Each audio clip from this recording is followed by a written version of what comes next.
Hey everybody, it's Josh Rutledge, your co-host for FearScape Paranormal Podcast. Thank you so much for listening. If you'd like to support us more, please head over to our website, FearScapePodcast.com. There you can click on store and browse some really awesome t-shirts and maybe pick a couple up, or even go to our Patreon page and see how you can support us monthly. We love bringing you awesome content just as much as you like listening to it. Enjoy the show. FearScape Media Network is your new home for everything weird and enlightening. Check out podcasts and YouTube shows covering content from discussions on horror films to the paranormal to meditation. Find out more at fearscapemedia.com. FearScape Media Network, exploring the unknown, one podcast at a time. Hello, I'm so glad you could join us. I hope you brought your blanket to hide under. The spooky crew is going to discuss things and events from other realms. Ghosts, cryptids, aliens. Be sure to hold your blanket extra tight as the boys take you deep into the FearScape.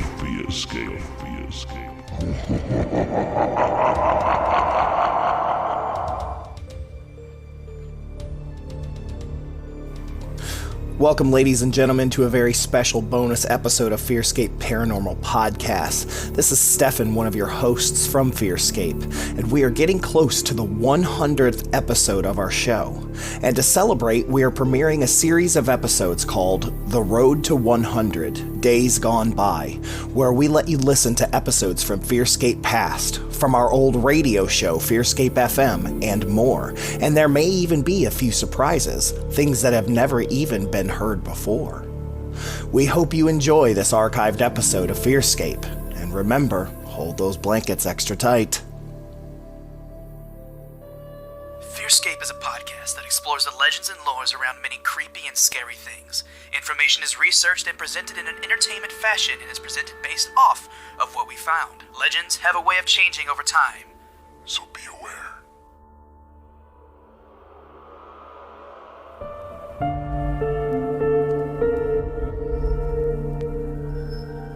FearScape.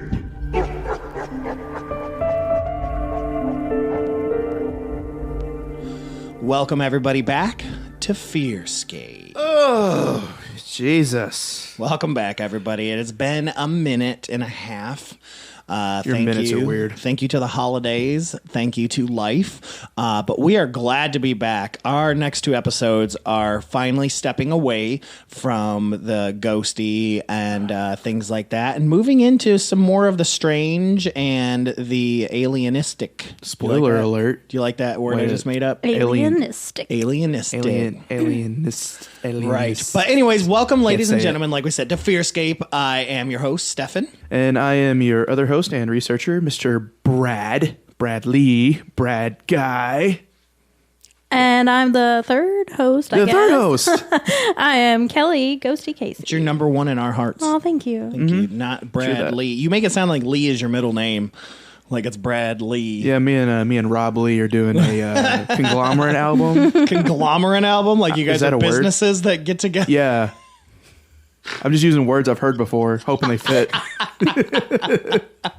Anyways, this is FearScape. Today, we've got a great show, but before we get into that, let's get into some creepy catch-up.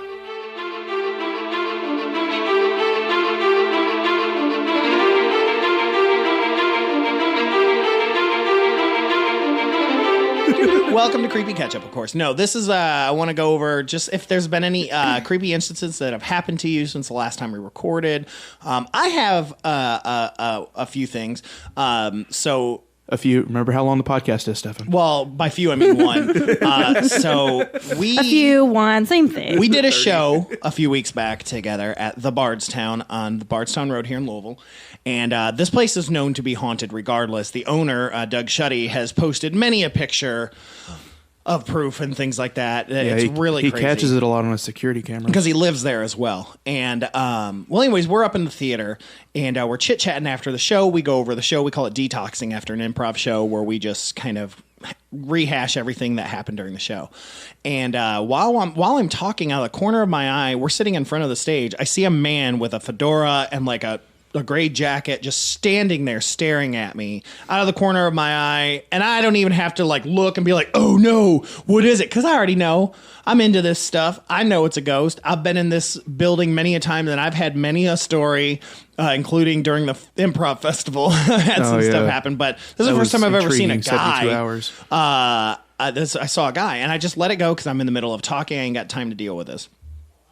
And so we're going on, we're talking some more, and then I feel a presence again, and I turn to the left, and it's like right there, boom, in my face, like gray hat, face, and a blink gone, and I'm like, gotta finish what we're doing. Like the jump scare in a horror movie. Yeah, Jeez. like a jump scare in a horror movie. But like I said, I was trying to get finished with what we were doing, and I was going to tell Brad as soon as we were done, but like, we got into another conversation. I forgot about it. But it scared me pretty good that I was nervous at night, because I'm like, did I take this home with me? Especially after the Demon House episode, I'm like, did it follow me?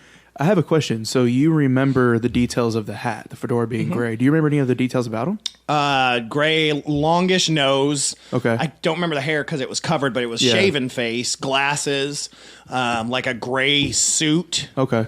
Like a double-breasted suit. So like, I think, because like that was out of the corner of my... 50s, Yeah, 60s. like 40s, 50s-ish. Why? What do you know? I don't know anything, but I've had a couple dreams recently, and that description you just made, I had someone like that in my dream. Maybe you went home with Brad. Yes, that's what I'm hoping.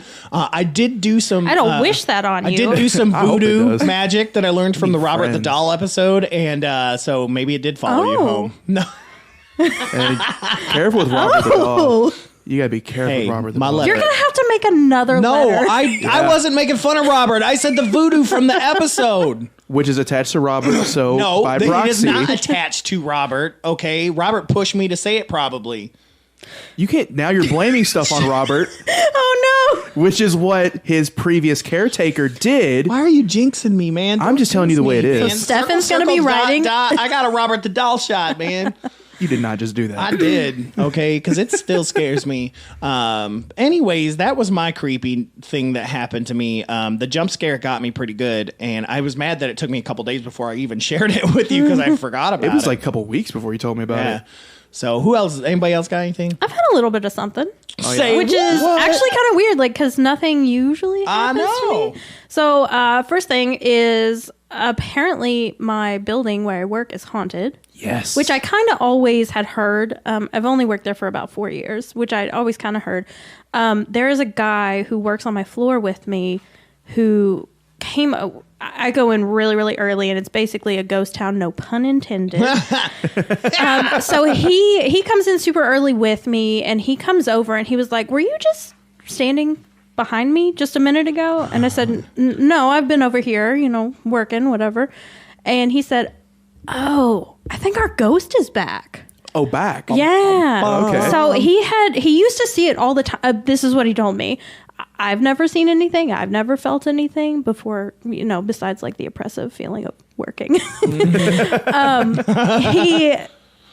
He says that he used to see it all the time, but he hasn't seen it in a really long time, and it apparently came back. Nice. And, oh, God, it had to have been a week or two ago that he came over and said that he saw our ghost again. That's cool. Any feelings or anything happened since then at work? Not with me, no. And he hasn't come over and told me that about anything else. He's probably ignoring it now. You should talk to him to get him to give us a listener story. He has so many good stories. He says that he's like a blood witch, and he's seen like Sasquatch. Oh, hell yeah. Yeah. Dude, and can you please get some stories from this guy? Oh, man, he's so cool. Yeah. You guys would love him. Heard of this guy. Wow. I actually just kind of started Like talking to him now? Yeah.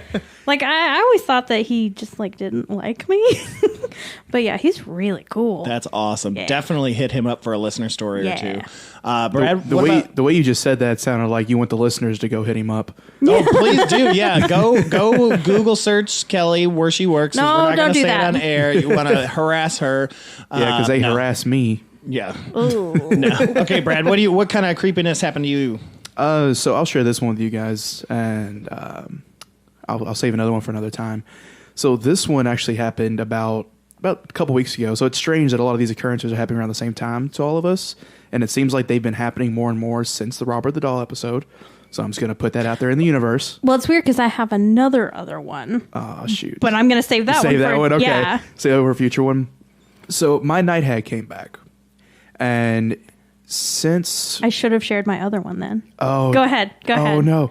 No, I go have for it. goosebumps. Okay. Save it for the next Yeah, episode, yeah. man. Did you get drunk over there in like 2 seconds? So normally with my night hags, it's one entity, and it's always the same one generally, except for one that had like blue eyes or something like that. But this one was 6 entities. Well, it's technically 7 if you count the one in the hallway. So my wife went to the gym. She gets up at like 3:30 in the morning, goes to the gym. So I'm by myself. Okay, that's the scariest part of all of this. I'll tell you right now. Yeah. So she leaves. Oh, she gets up and goes to the gym in the morning. I don't know how she does it. I can't get myself to do it. Yikes. And I'm laying there, and something that you told me, Kelly, about how it seems like laying on my back is what initiates it more than anything. I think there's something to that. Just a theory. But there might be something to it. And I'll share another one later on that has something to do with that as well. So I'm laying there, and I hear the pop noise. Mm-hmm. The pop noise I always hear right before it happens. Sound like lollipop. No, not like that. It sounds like a static discharge. Oh, well, that's not as fun. And I wake up. I can't move. My dog's under the covers, so he's not seeing any of this or anything. And these 6 like cloaked figures are just hovering over the bed, staring down at me. 6? 6 of them. And trying to break myself out of it, I was able to move my eyeballs towards my hallway, and I saw a woman in like a white gown walk past the hallway, and then she kind of looked in, half looked in, like, what's going on in there? Oh, I'll leave you to it. Y'all got them hovers. Yeah, and they kept going, and they kept getting closer to me, and I don't know if it's just pure coincidence or if my dog could sense something, but he got up and started scratching me in the face. Pretty much assisting me in breaking out of it. And I was able to break out of it. And when I did, the room was super cold. And we had the heat on. The house was at 70, but the room was super, I could see my breath. So the room's super cold. Wait, you saw your breath? Yeah, I could see my breath. Damn. That's how cold it was in the room. And I get up and I'm going through the house, trying to, what the hell just happened? Couldn't find anything. Went back to bed, laid down, woke up. Wife gets home from the gym. And, we're talking, and I'm like, so I had one of my night hags. She's like, oh, yeah? What happened this time? She's kind of still skeptical of a lot of this stuff anyway. She's like, oh, tell me what happened this time. I told her, and she remembers me telling her about a dark figure I saw hovering over her once. And she's like, did it look like that? I was like, no, it was a lot bigger, but it had kind of the same energy about it, to where it was almost peaceful in a way, but didn't scare me too much, but just I think what got me the most was the lady who walked through the hallway. So yeah, that was it. That's creepy, man. That was one of the more intense ones I've had. Women in White, that's a classic. I'm more concerned with the 6 hovering figures. Yeah. And here's something else that I think might connect to it a little bit. I shared with you all privately that I have been dabbling / studying into some stuff. And it was a couple days after I had started kind of messing with it that happened. So I don't know if it was Papa Stefan tried to tell you. Yeah, you damn right I did, man. Papa Stefan, you gotta let me grow up and be scared. No, man, that's how you get possessed, and I am not doing an exorcism on you. I did have an oppressive episode the day after, but it went away, and I haven't had any other symptoms since then. Yep, you just need to, if you're going to be stupid and do that shit, at least set some form of protection. You say stupid, I say clever. An exorcism would be good Patreon content. You say clever as Zach Baggins now has lazy eye for the rest of his life. All right, guys, this episode gets to 1,000 listens. I will allow myself to be possessed. Then we will film the exorcism for Patreon, but $20 only. If we get to 1,000, I will let my car get possessed. You'd probably All I let gotta do that is happen. stop making my payments. That's a repossessed. So, no, not if it's never been possessed before. Anyways, which by the way, Repossessed is a really, really great movie if you've never seen it. It's a parody on the Exorcist movies, and it actually has Linda Blair in it. What? She plays the same character as herself as an adult who's married and has kids, and it's Leslie Nielsen plays the old priest. Oh, geez. It's phenomenal. Anyways, moving on. Let's get into our next segment. Let's get to Kelly's spooky news. Woo.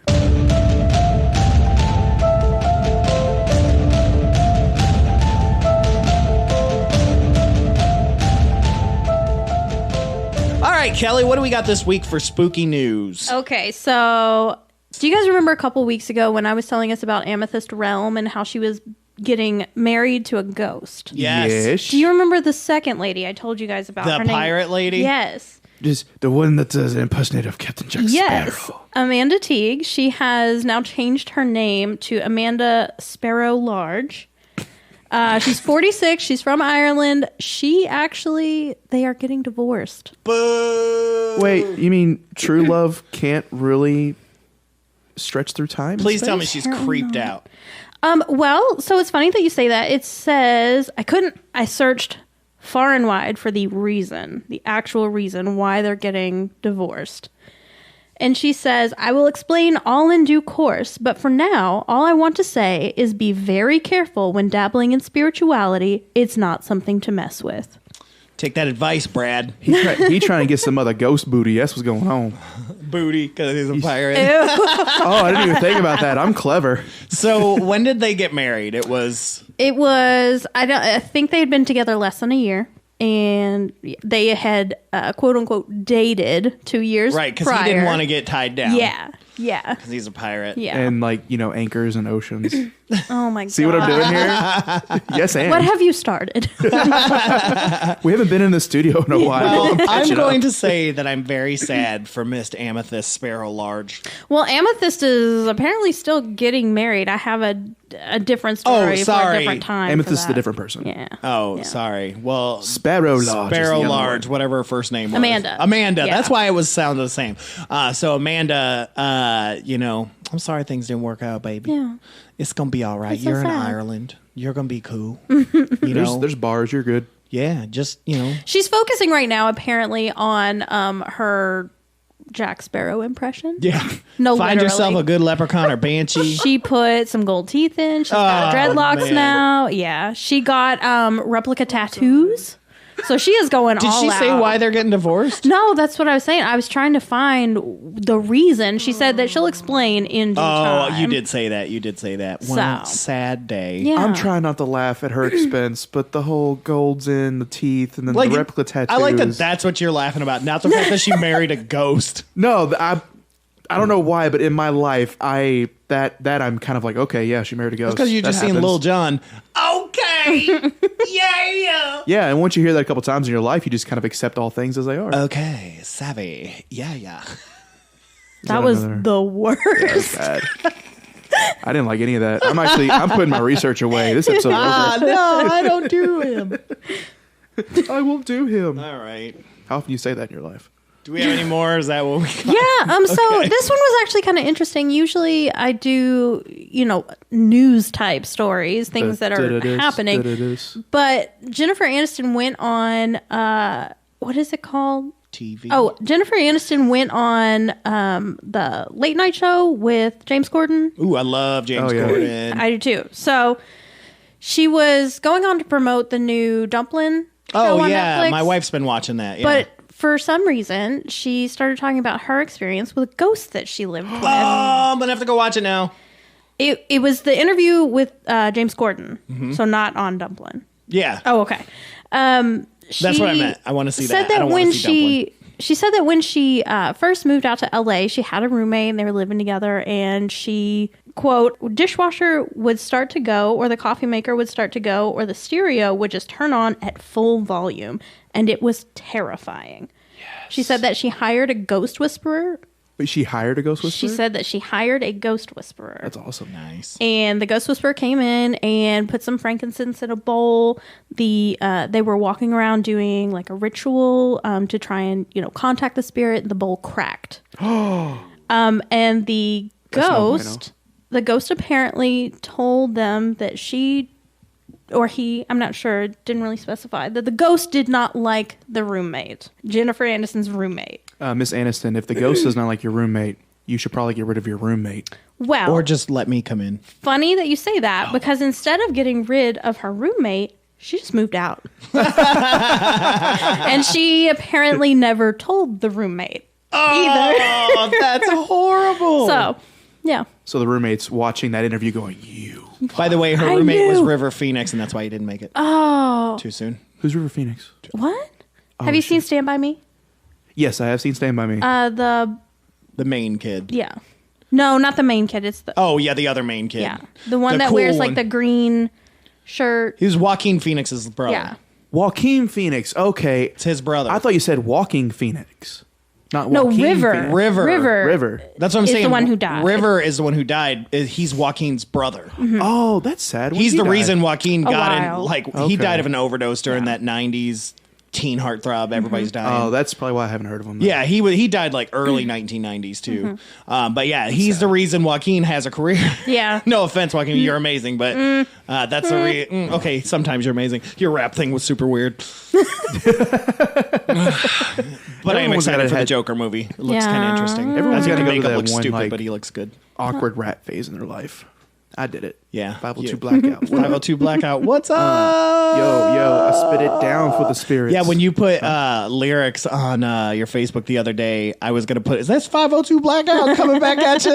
I can't remember who that was actually. It was a really good song though. So yeah, that's our spooky news. That's really, really cool. Go check out James Corden interview with Jennifer Aniston. I know I'm going to. That's makes me like her a lot more. So that's really cool. I just like Jennifer Aniston, so it's okay. Yep. And now we all have a connection with her. Yep. Ghosts. We can get her on the show. Okay, so, and we are back to getting this show on the road. Thank you so much, Kelly, as always, for spooky news. That's Stefan's way of saying stop bullshitting around. Let's get this thing rolling. Yeah, let's get this thing rolling. We got a really cool topic tonight. Really? Because I want to say it's really hot. Oh, I see what you did there. Yeah, yep. Baby. You're a punny guy.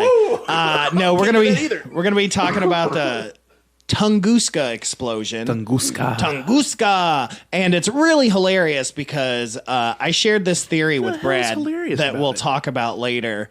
That I was like, no, I swear to God, this is a theory. And then I realized it was from an X-Men comic. And so. Yeah, you can talk about that when we get to it. Because you sent it to me and I'm like, dude. Come on now. Yeah. So anyways, make sure to stick around to the end of the show. We have a listener story. This one comes from an author, Lindsay Behe, which we're really excited about. So this one's going to be a good one. So make sure to stick around to the end of the show to hear that. But I don't know about you guys, but I'm ready to get cracking and talk about the Tunguska Explosion. Tunguska. So what do we got, Bradley? Our story begins on June 30th of 1908 in a remote part of Russia. No one was alive then. Well, nobody lived in this area, so you're technically right on that. Is this like in Siberia, right? Yeah, it's in like the northern part of Siberia. So like there were like a few tribes that lived up that way, but like there were no actual people, you know? A fireball was seen streaking across the daytime sky. Only moments later, something exploded in the air above Siberia's Podkamenya Tunguska River in what is now Krasnoyarsk Krai, Russia. I ain't going to try to correct you on these because I have no idea. Yeah, I'm not going to try to correct myself either. This event is known as the Tunguska event. Now, it is believed that this explosion was caused by an incoming asteroid that never actually struck the Earth, but instead exploded in the atmosphere, causing what is known as an airburst. The explosion occurred 3 to 6 miles above the Earth's surface. The explosion had the power of 1,000 atomic bombs. Woo! The explosion would level trees and kill deer over 40 kilometers away, which is about 25 miles in U.S. standards. Now, this part of Siberia was extremely difficult at the time of the event to even get to. A lot of ice, nothing transportation-wise was really developed to get there. So the first expedition didn't even happen until 1927. Oh, wow. Yeah. So also you're saying, so this was the explosion was the same as 1,000 nuclear bombs? 1,000 atomic bombs. They are, and the bombs they used for this measurement are the ones that were dropped on Hiroshima. Okay, so the smaller ones for sure. Well, I know, but I'm saying like still 1,000 atomic bombs only go 25 miles in radius? Well, it's all epicenter from the epicenter. All right. Hashtag science. Hashtag I don't know. This expedition was led by Leonid Kulik. During the trip, he would interview many local witnesses and explore the region where the trees had been flattened. After investigating, he determined that all the tree roots were turned towards the center of the explosion epicenter. Wait, they were towards it? Yeah, so I'm going to try to put this visual out there in audio land as best as possible. So imagine you're looking at the epicenter of an explosion. Right. And everything is blown out from the center. Right, like a wave. Yeah, so like a wave. So all the trees are flattened, so their roots are facing towards the middle. Oh, okay. Well, in the middle of this explosion, there were still trees standing, but they had no limbs or anything on them. So essentially, the downforce of this explosion blew off all the limbs at the epicenter, but then when the wave went out, it knocked over all the trees. Okay, I thought you were saying the trees were facing the center. Well, the roots were facing the center. So that's what I was trying, because I thought you were saying like the trees got sucked in is what it sounded that would be like. cool. So like when the trees got knocked over, the roots came up out of the ground. Yeah, so the roots came up out of the ground. Yeah, that makes more sense. Now, the reason a lot of speculations started coming up about this event is because during the excavation and exploring of this area, they did not find any kind of meteor fragments and did not find any craters that go along with an actual meteor event. Now, there were interviews done by witnesses. I have a few of those here, along with a few news clips from the time of the event itself. So the first thing I'd like to get to is the eyewitness accounts that were recorded by Kulik during his expeditions to the event sites. And so like we said, this is almost 20 years later. Yeah, almost 20 years later. So the first one comes from an individual, only a first initial, S, and then the last name is Semenov, and this is from 1930. At breakfast time, I was sitting by the house at Venerva Trading Post. This location is about 65 kilometers or 40 miles south of the explosion. Facing north, I suddenly saw that directly to the north, over Okul's Tunguska Road, the sky split in two and fire appeared high and wide over the forest. The split in the sky grew larger, and the entire northern side was covered with fire. At that moment, I became so hot that I couldn't bear it, as if my shirt was on fire. This is 40 miles away, and people were feeling the heat from this explosion. Jeez. And then the sky just shut closed, and a strong thump sounded, and I was thrown a few meters back. I lost my senses for a moment, but then my wife ran out and led me to the house. After that noise came, as if rocks were falling or cannons were falling, the earth shook. And when I was on the ground, I pressed my head down, fearing rocks would smash it. When the sky opened up, hot wind raced through the houses like from cannons, which left traces in the ground like pathways, and it damaged some crops. Later, we saw that many windows were shattered, and in the barn, a part of the iron lock snapped. Jeez. That's insane. Yeah, that much power. So I from was 40 wondering miles away. if there was a shockwave, and so yeah, apparently there was a shockwave. A shockwave, and it felt it 40 miles away. When I get through some more of these, I have some stuff that I didn't write down, but I just remember from reading that it's very interesting about how this event affected the world, because it actually was seen a lot farther than just Russia. I just really like him talking about that the sky split in two. Like, what does that even look like? Like, all I can think of is Moses parting the water in the Red Sea. That's the only thing I can think of to describe that. I'm sure this is something that you'll say later in your research, but I kept hearing it described as a second sun. Yeah. I thought that was a really interesting... That's something I'll get to as well. But the second sun, actually, I'll just go ahead and cover it right now.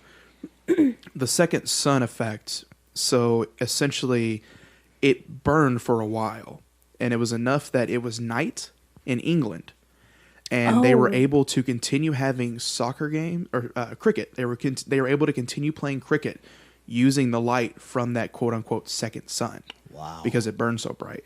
And it actually caused like a dusk effect over the United States. So people in the United States reported seeing like in the dead of night, almost like a dusk coming up from the distance. Wow. Yeah, so this thing was huge. And God, you almost feel like if you It's like the opposite of an eclipse. Yeah, it's almost like if you see it, you were blinded, Yeah. man. that's a good way to say it. The opposite of an eclipse. A reclipse. a reclipse, yes. Now, this one, this witness report comes from the Chuchan, which is a chief of the Shanyarger Yeah. Shanyarger tribe in 1926. We had a hut by the river with my brother Chikaran. We were sleeping. Suddenly, we both woke up at the same time. Somebody shoved us. We heard whistling and felt strong wind. Chikaran said, "Can you hear all those birds flying overhead?" We were both in the hut and couldn't see what was going on outside. Suddenly, I got shoved again. This time so hard, I fell into the fire. I got scared. Chikaran got scared too. We started crying out for our father, mother, brother, but no one would answer. There was noise beyond the hut. We could hear trees falling down. Chikaran and I got out of our sleeping bags and wanted to run out, but then the thunder struck. This was the first thunder. The earth began to move and rock. The wind hit our hut and knocked it over. My body was pushed down by sticks, but my head was in the clear. Then I saw a wonder. Trees were falling. The branches were on fire. It became mighty bright. How can I say this? As if there was a second sun. Call back to Kelly. My eyes were hurting. I even closed them. It was like it's like what the Russians call lightning. And immediately there was a loud thunderclap. This was the second thunder. The morning was sunny. There were no clouds. Our sun was shining brightly as usual. And suddenly, there came a second sun. Chikaran and I had some difficulty getting out from under the remains of our hut. Then we saw that above, but in a different place, there was another flash, and loud thunder came again. This was the third thunderstrike. Wind came again, knocking us off our feet, struck the fallen trees. We looked at the fallen trees, watched the treetops get snapped off, watched the fire.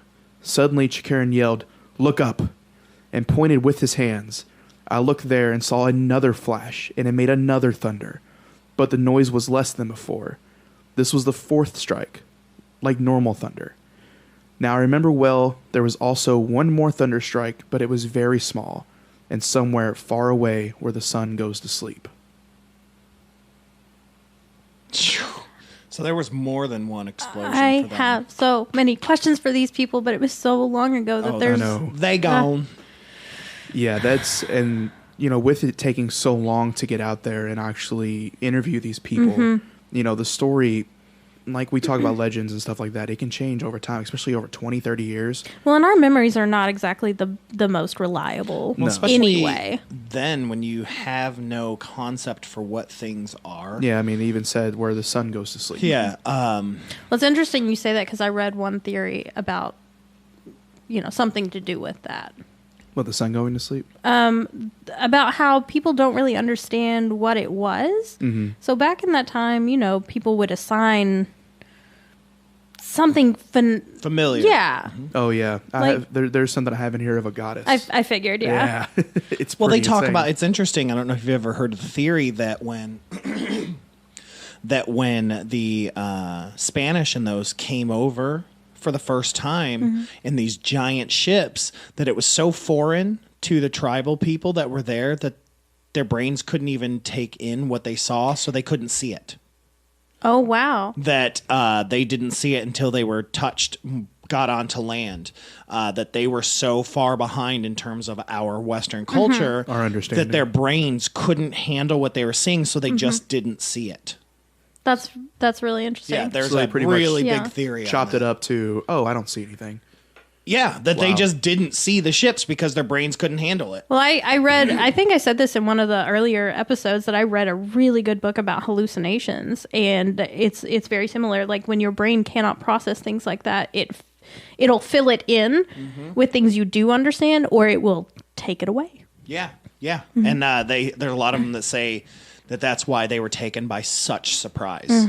So Now, if anybody's listening to this and wondering why the grammar of this is so kind of rough, this was translated from Russian to English, so it can be kind of rough at points. But yeah, it's interesting, the two suns, because it reminds me of Tatooine. Oh, yeah. little Okay. bit. Hashtag Steerage.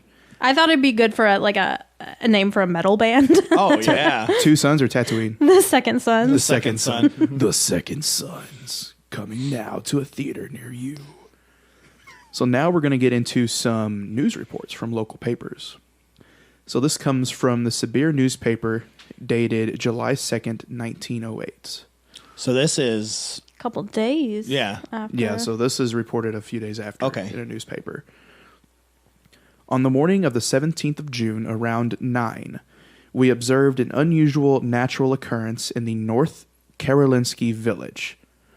The peasants saw to the northwest, rather high above the horizon, some strangely bright, impossible to look at, blushish, white heavenly body, which for 10 minutes moved downwards. The body appeared as a pipe, a cylinder. The sky was cloudless. Only a small dark cloud was observed in the general direction of the bright body. It was hot and dry.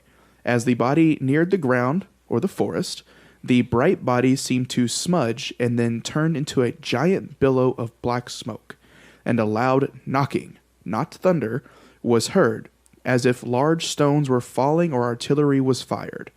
All buildings shook. At the same time, the cloud began emitting flames of uncertain shapes.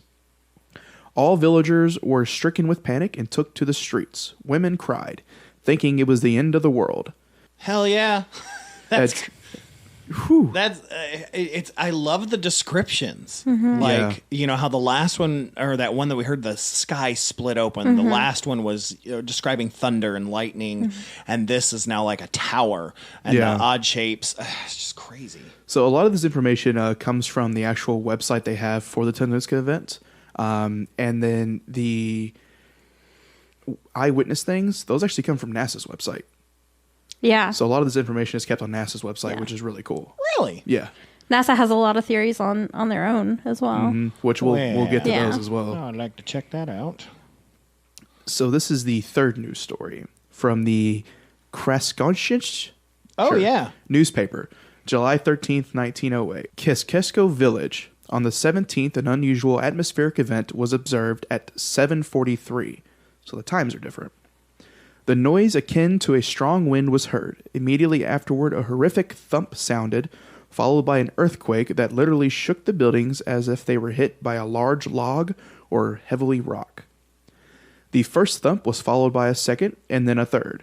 Then the interval between the first and the third was accompanied by an unusual underground rattle, similar to a railway upon which dozens of trains are traveling at the same time.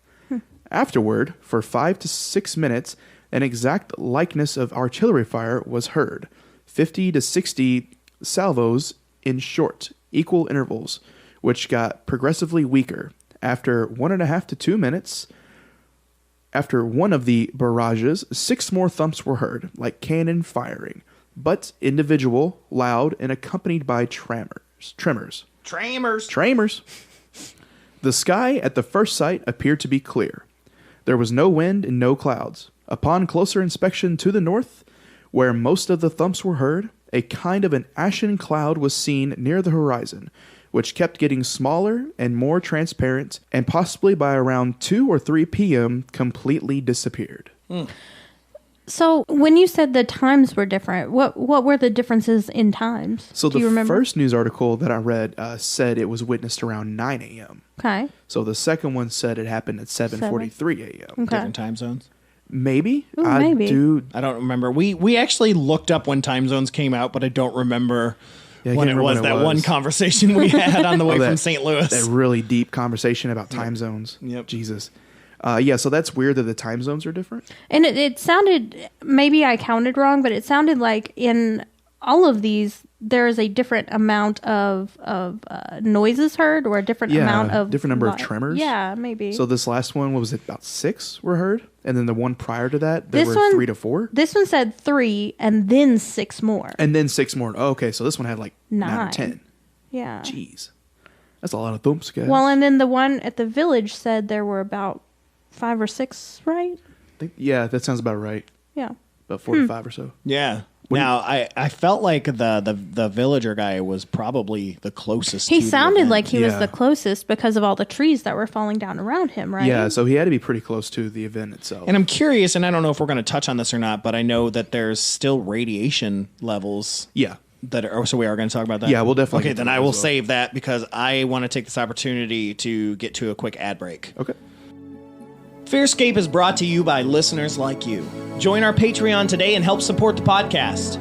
Your monthly donations help us travel, research, and edit the podcast you love so much. Become a patron today at patreon.com/FearScapePod and receive patron-only content and rewards. We even offer an opportunity to be a guest on the show or be interviewed by us and so much more. Once again, that's patreon.com/FearScapePod. And welcome back. Make sure you check out our Patreon. And I'm ready to get back into this, man, because those eyewitness accounts and the news stories were really, really great. I have one more news story. Ooh, we're going to do another one. Bonus story. Bonus story. So this one is from the Siberian Life newspaper on July 27th, 1908. That one's so much easier to say. Yeah. Yeah, I love this newspaper. I'd read it because I can pronounce it.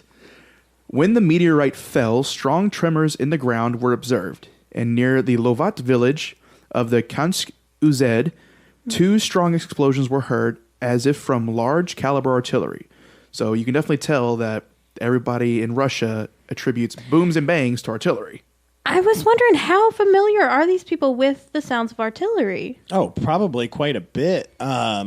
They had so many revolutions and Okay, that's all of that stuff, and we're slowly getting. I don't remember when the whole Lenin movement and stuff happened. Oh, okay. Like with Anastasia and all that, but they're used to it. I lived on a military base, and I can't remember what specifically that sounded like. And well, you got to imagine too. Firearms then were different than now, so Okay, they were a little bit that's fair. louder, and they were basically stealing land as well from the natives. So. Oh, is that what Pete do? Okay. Now that was it for that news clip there. It was just a real quick one. Now, over the years, scientists have created some pretty incredible explanations, but most likely the explosion was caused by the impact of an icy comet or asteroid colliding with the Earth's atmosphere. It was likely about 1/3 the size of a football field, moving at around 10 miles per second. But this is FearScape. So let's dive into the paranormal theories in regards to this event. Now, a lot of things about this event leave a lot more questions than answers. For example, no debris, no crater, and the trees were flattened in a way that suggests a blast occurred at about a 30-degree angle. So, let's dive into the theories. Let's dive at a 30-degree angle. Yeah, that's good. By the way, I quickly looked up. You always do. You don't trust me on this research? No, that the revolution stuff happened in 1918, but there was a lot of stuff that didn't just build-up, happen overnight. sure. Yeah. So the first theory is a cometary airburst. Moscow University professor stated in 1976, some mathematical models indicate that the Tunguska event was actually caused by an explosion of a small comet that entered the Earth's atmosphere. This model would explain why the event caused so much damage, but left very little evidence, as a comet is made up of mostly frozen gas, ice, and cosmic dust. That's true. Entering the atmosphere would have led to the gases rapidly heating up and caused them to explode, releasing what is estimated to be about 40 megatons of energy. Now, this idea comes from a professor in 1976. The theory actually dates back to 1930 with British meteorologist Francis Whipple.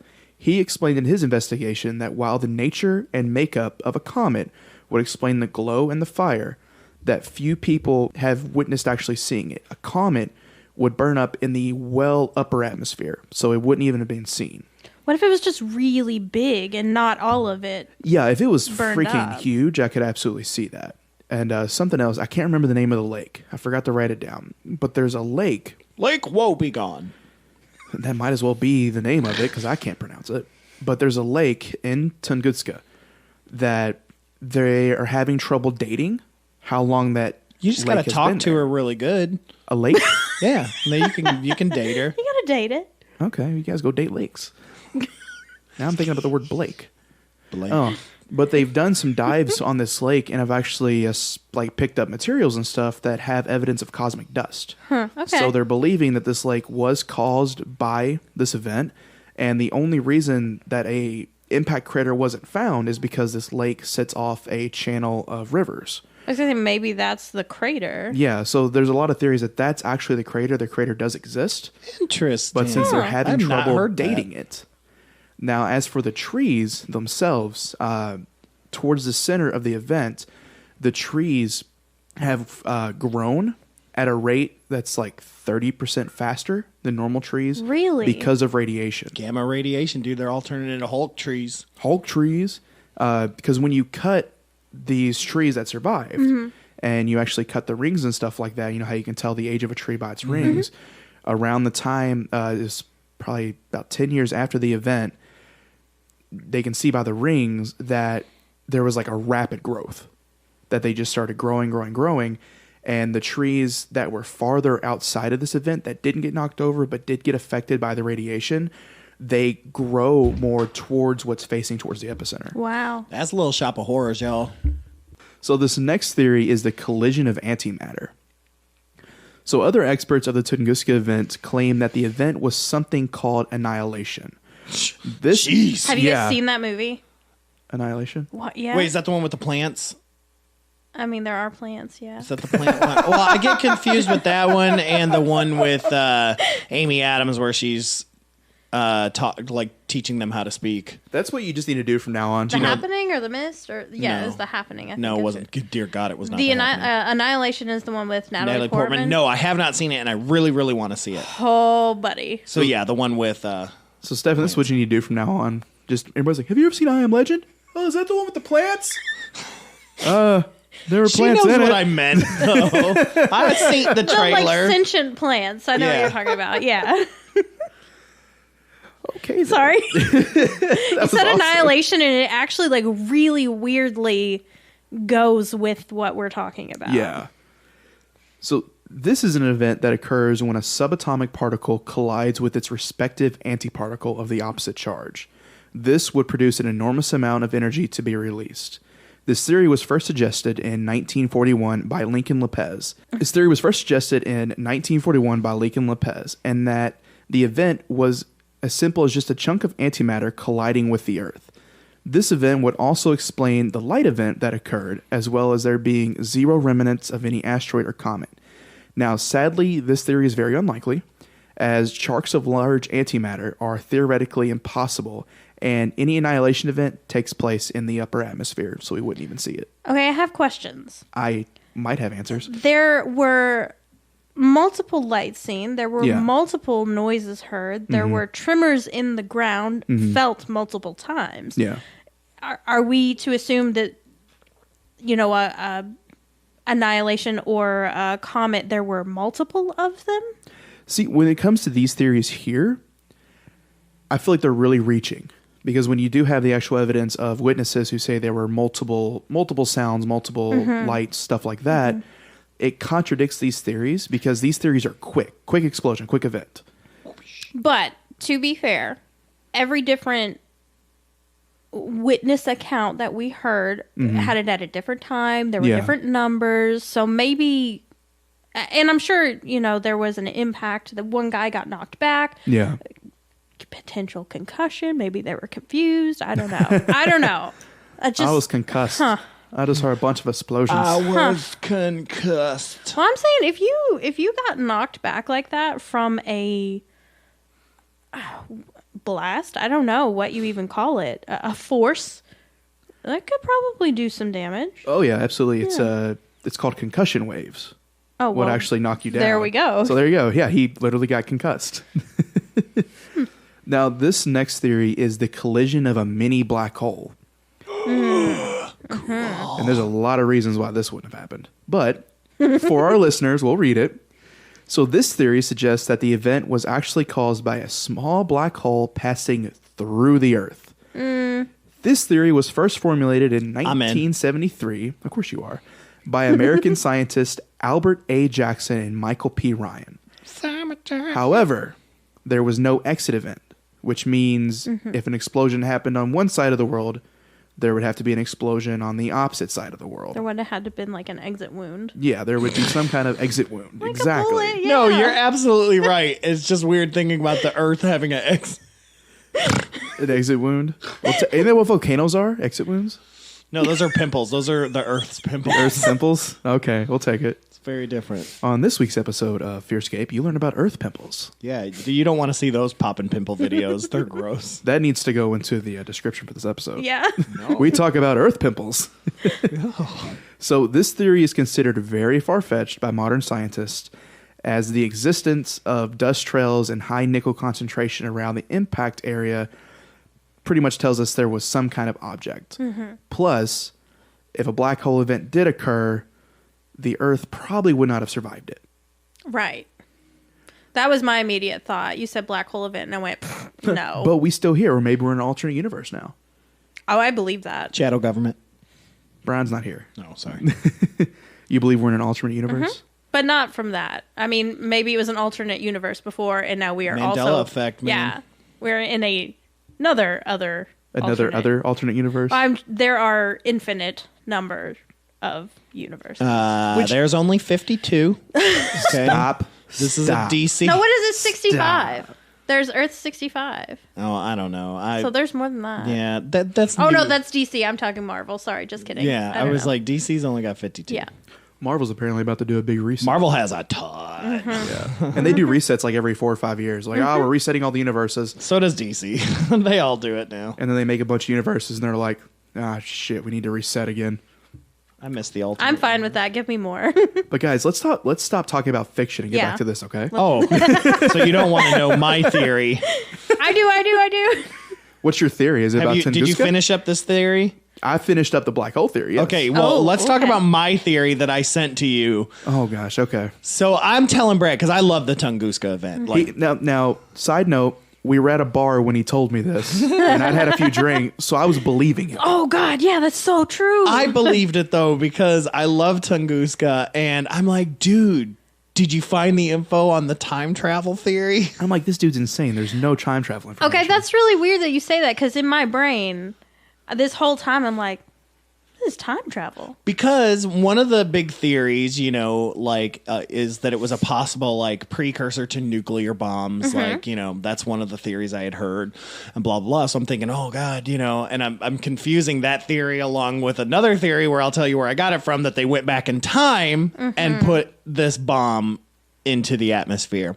But no, I'm looking for it because I'm like, no, I know it, because Brad's like, dude, I can't find that on the time travel anywhere. And it's so interesting. I want to have it. I'm like, yeah, man. And so I go in and I'm looking and I'm like, oh yeah, it was from an X-Men storyline. So wait. There was an actual issue of X-Men. There's a whole thing. It's from the Ultimate universe. Okay. It was Ultimate Nightmare. is the storyline. Okay. It's a really cool storyline, but there's this whole like secret base at Tunguska and all kinds of stuff like that. And Jean Grey is like going through her stuff and this device that they find, whatever. But there was like time travel in it and all kinds of stuff. I think King the Conqueror like had something to do with it or something or other. That's what I was gonna try to look up, but I'd rather sound stupid than trying to like figure it out because I don't remember the exact specifications. But I do know. I don't know if they were saying maybe this led to some mutant populations or what, but it was in the Ultimate Universe, and it was really cool because I think that's why I really got interested in Tunguska was after I read that storyline years and years and years ago. So my X-Men theory that I really thought I was like, dude, there's a time travel theory, and so that's what I'm saying. I think I merged that with the nuclear bomb testing, sending it back in time. So. It's almost on par with this next one. The gods intervene. Ooh, I really like this theory. Now, well, you're gonna say because I was like, is it the native gods or the Russian gods, which is Jesus? It's the native gods. So Agda, god of thunder. The following eyewitness account and the huge quotes around eyewitness account of this event was reported by an Invinki woman by the name of Akulina, who lived only 20 miles from the epicenter of the event. A mighty wind flattened our tents. It's a good movie. Okay. You threw me off. A mighty wind flattened our tents. It's a good movie. While we had been sleeping, a brilliant outburst of light blinded us. The wind was breaking trees like they were sticks, as a rising whirlwind lifted us off the ground. I lost consciousness. She would later wake to find that her husband had been lifted and slammed into one of the nearby trees about 130 feet away from where they'd been camping. Wow. He would die a few hours later from fractures, shock, and blood loss. That's Awkward. bad. She was also quoted as saying, "Our reindeer vanished and were never found." The shamans of the Evenki tribe, who lived in the area for thousands of years, know the event to be caused by Agda, the god of thunder. It is believed that the god was dissatisfied by the tribe's disputes and sent demons with shining eyes and firing tails to punish those who had disobeyed them. That's frightening. This explanation is harder to take serious, but is worth noting that immediately after the event, the area was declared sacred and forbidden by the tribe. The tribe was reportedly expelled and killed thousands of Soviet scientists during expeditions that ventured into the area decades later. What? About 3,000 tribesmen still inhabit this area, and it's still considered sacred. Oh, so we can't go visit it? We cannot go near it. They will kill you. Well, it's time to get a helicopter, y'all. They'll kill that too. So part of the theory that I heard was that there was a shaman who invoked that god. I did see that about the invocation. Yeah. The invocation. But I guess I accidentally admitted it. My bad. Oh, no. I thought it was really interesting because there was like a recording of the actual invocation. What? It was kind of beautiful. Yeah. Oh, I did. I think I heard the same recording. Hey, if we find that, can we post that? Yeah, we'll put it on the Patreon. Absolutely.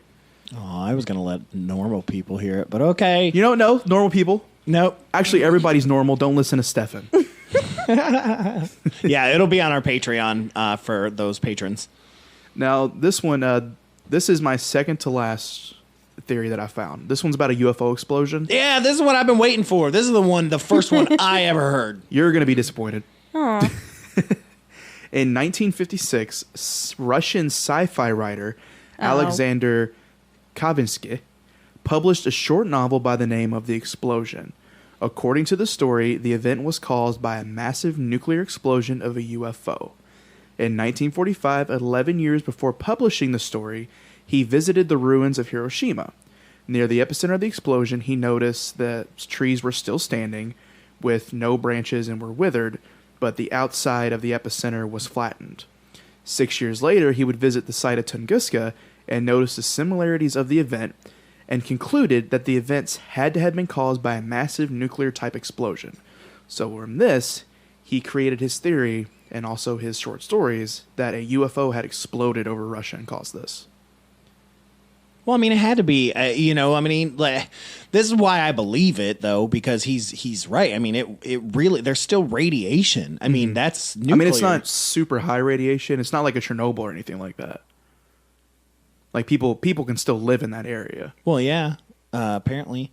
But still, like, it just, I don't know. It's just so unique. And it's so interesting. I mean, gosh, an explosion that large, it almost is like a UFO that has got some sort of power that we're not familiar with, and it explodes. Oh, you know, the way that it acted, so different than anything else. I just don't know. You guys ready for the final theory?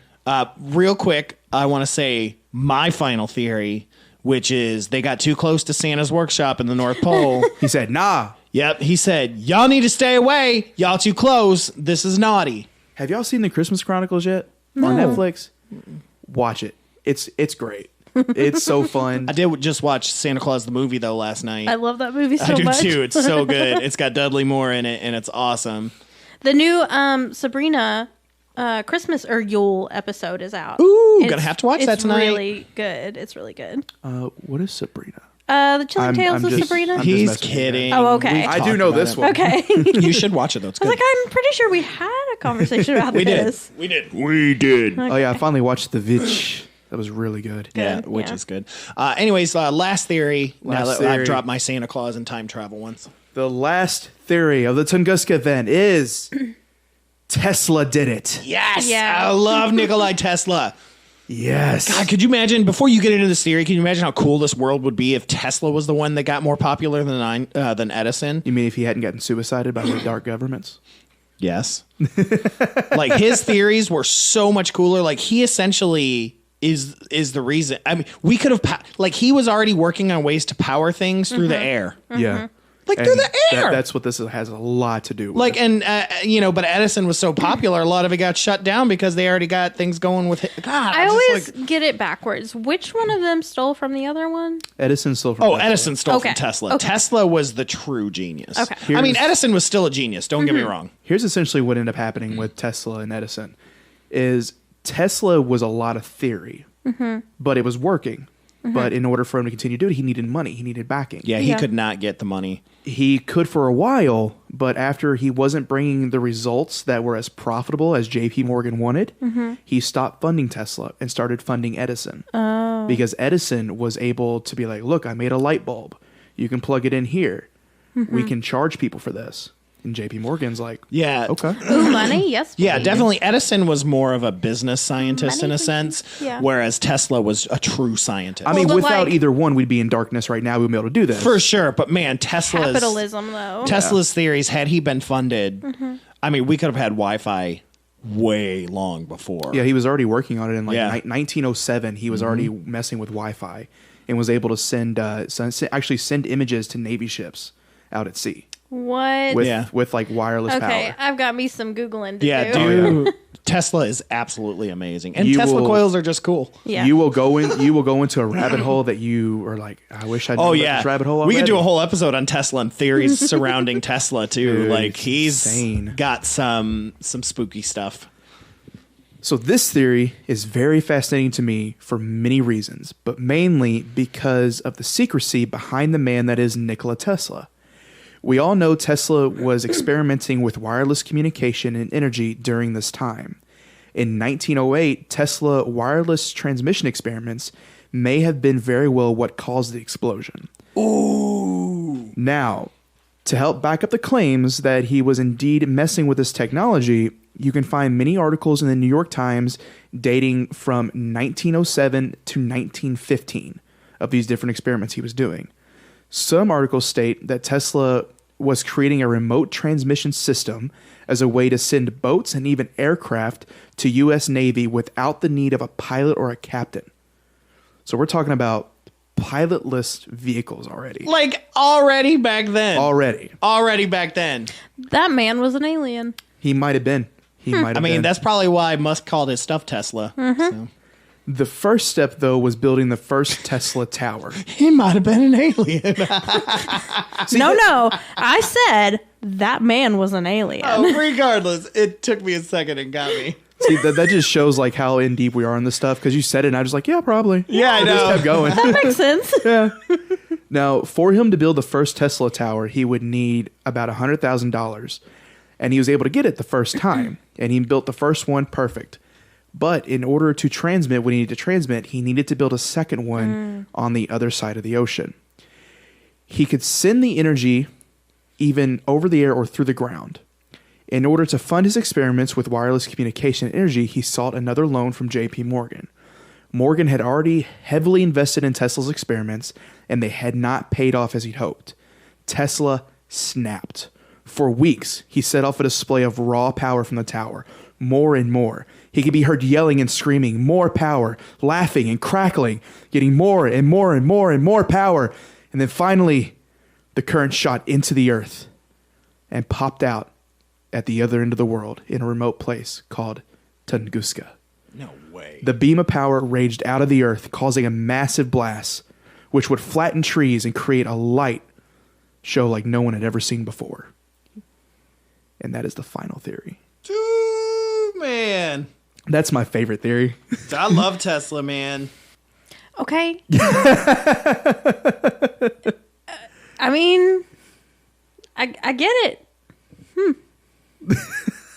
I mean, it's a good theory. Yeah, I like it a lot. And It sounds to me like he is Dr. Frankenstein, like more power, or like in D&D, like mages and wizards, they always build like towers, and that's like where they do all of their. Well, he was already experiments and crazy. stuff. Like Tesla was that one of those dudes that said he only slept like 2 hours a night. Like he was that guy because Me he in college. No, but he chose and did that special sleep routine Yeah. as a way to produce more. Be more productive. Yeah. And if you look into the history of Tesla, you'll notice that after this like dated event of the lightning shooting out of the earth, if indeed this theory is correct, you'll notice that after this time, a lot of his work was starting to get seized by the U.S. government. Until eventually he would just die penniless and lonely in an apartment all by himself. Sad how that happens. Yeah. Unless you're a butt kisser like Edison. And Tesla actually worked for Edison for a while. It's really interesting. So, final thoughts. Final thoughts, man. I really like the Tesla theory. My favorite one is the black hole theory, but that's just because it's fun. But Kelly won me with no exit wound and Earth Pimples. Earth Pimples. Yeah, but yeah, man, Tesla is such a. It's interesting to think that after all these years, we still don't have a definite answer for this event. But I love the Tesla theory just because I love Tesla. And there's so much conspiracy surrounding Tesla. Oh, yeah. I feel like the ones that have the most potential to be true are the comet or Tesla. But, you know, every time that you described it, it made me think of the Bible. Revelation. Like how angels are described. You know what I mean?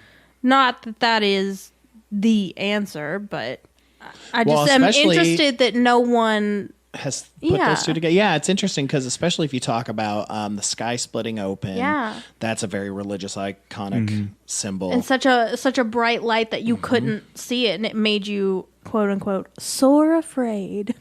Sore afraid. But yeah, I definitely think we have not seen the answers. I hope it was a UFO thing.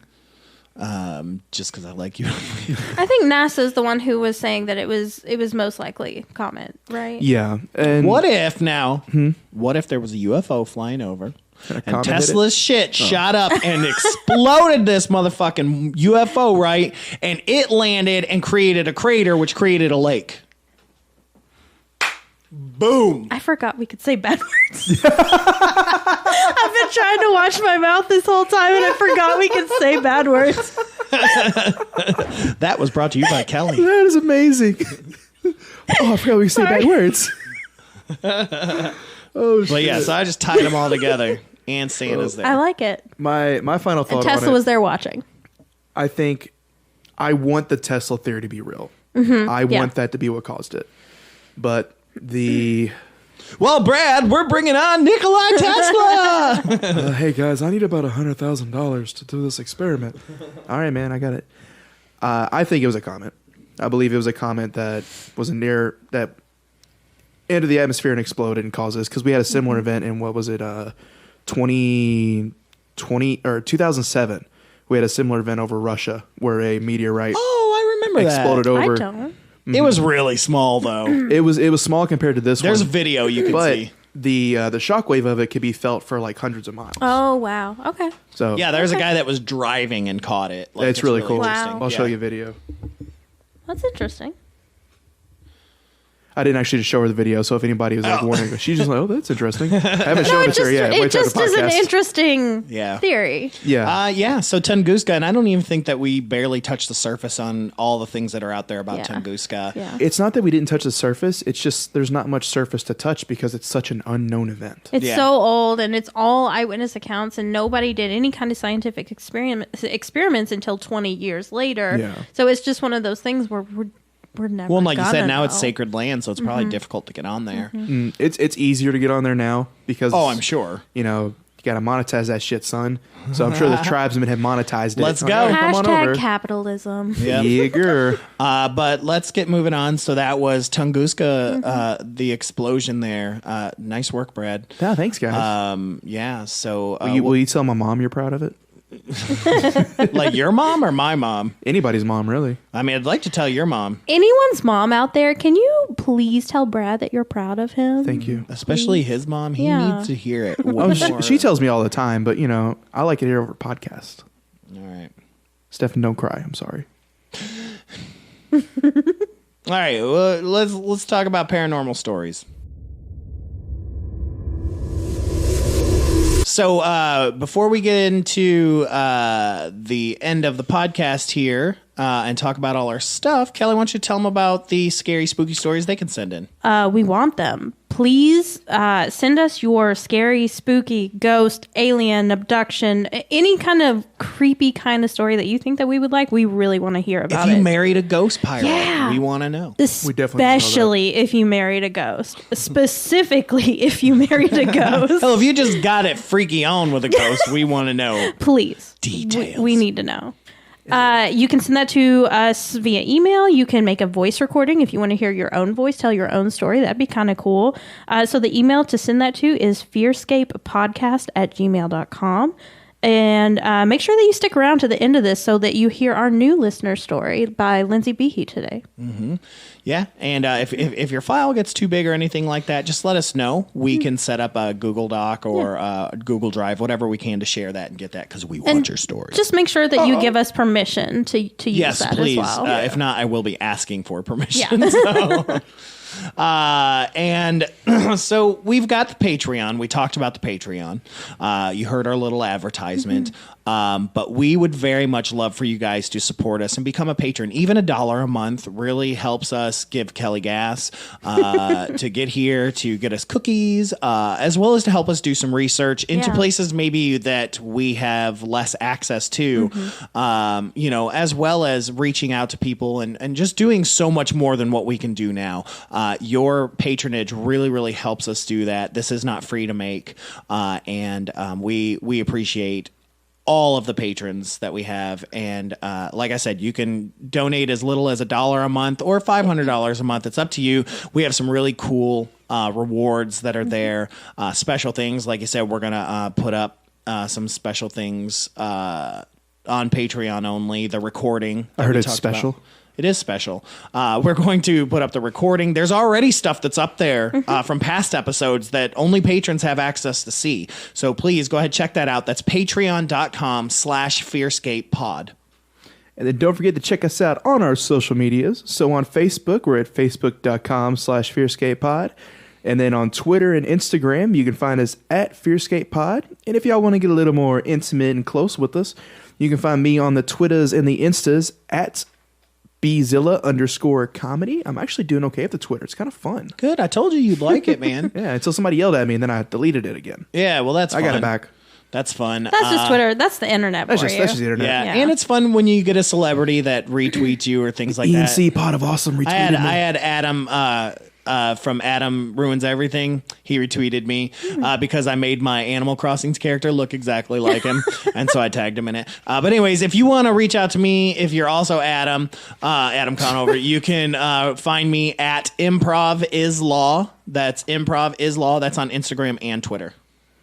And I am on Instagram as Ghostface Kelly and Twitter as a young ghost. Because somebody took Ghostface. Yeah, that was really rude. And finally, check out my pets. They have their own Instagram. Are your pets on the podcast? They will be. Okay. But that's star_pets or no shit. Star_shit pets. Shut up. Star_wars_pets. And you can check out my pets. I've got 4 different Star Wars animals. Anyways, other than that, we are on the DNN, the Destination Nation Network, so we always got to give a shameless plug to them. There are other great shows on there. Kill Screen Cinema is really fantastic. Sweet Takes. There's a ton of really great Video Destruct, all kinds of stuff. And of course, we have Unhappy Campers, which is our sister podcast because I host it with my friend Ben. We cover horror movies. We just did Silent Night, Deadly Night, which is a great Christmas horror. Yeah.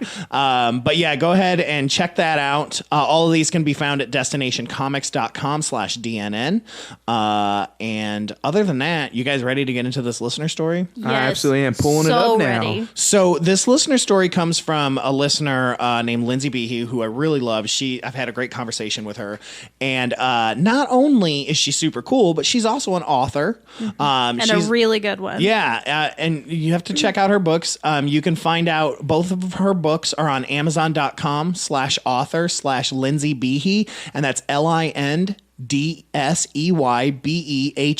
and we will be sharing this link. Both of those are available in paperback, Kindle, and on Kindle Unlimited. But the cool thing is, for the Paranormalish, she highly recommends the paperback because there's a bonus story that only comes in paperback form, not in digital. I love bonus. So check that out, or you can check out her Facebook at facebook.com/Lindsay Behe Writer. So we're going to go ahead and she actually sent in a recording, so we actually get to hear her voice. So this is Lindsay Behe, and this is her recording of her story. Hi, I'm Lindsay Behe. I just wanted to share a couple of my paranormal experiences with you guys.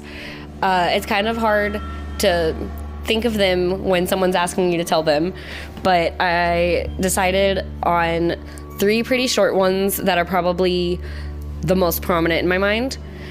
Starting with the very first time I saw a ghost. I was pretty young. I don't remember how old I was. If I had to guess, I would say probably around 10, definitely elementary school aged.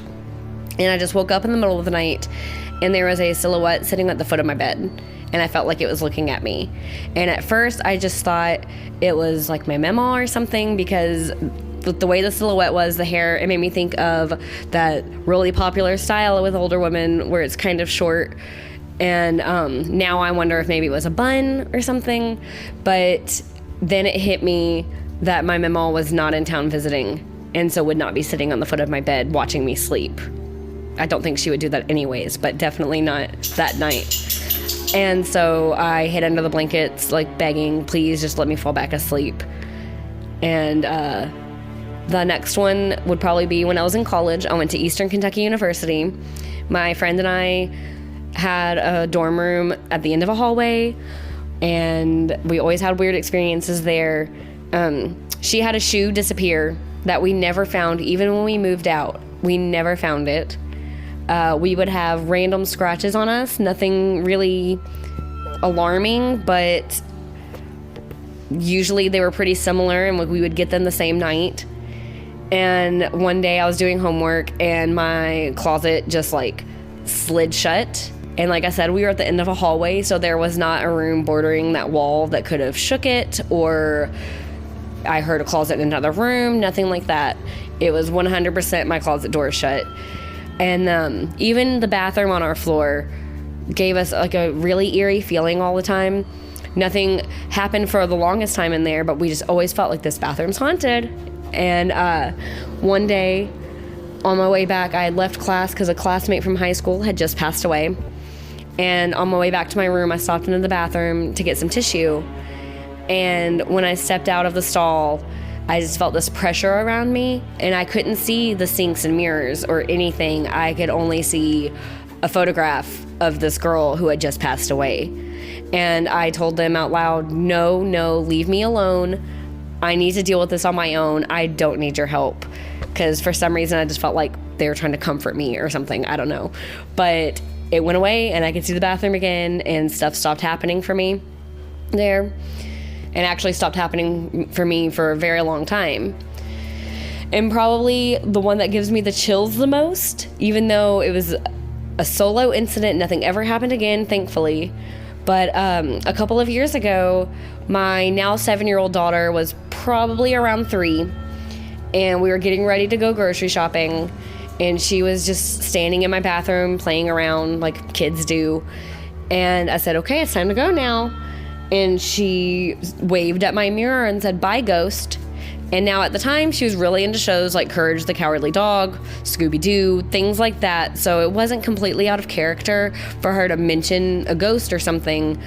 But so because of my experiences, I got curious and I decided to ask her, well, what does this ghost look like? Expecting for her to describe something from one of these TV shows. And she just got really serious, looked in the mirror, and you can just see her thinking. And she just drew her finger across her throat and said, scratches. And that was the end of that. And I rushed us out of the house after that, and she never mentioned it again. I sometimes want to ask her if she remembers it, but I'm too scared to. And I don't want to scare her. But I have actually discussed things like this and even some crazy dreams that I've had in a book of short stories that I wrote. It's called Paranormalish, a collection of writings, and you can find that on Amazon. Some of the stories are made up, but some of them are true, like what you heard on here.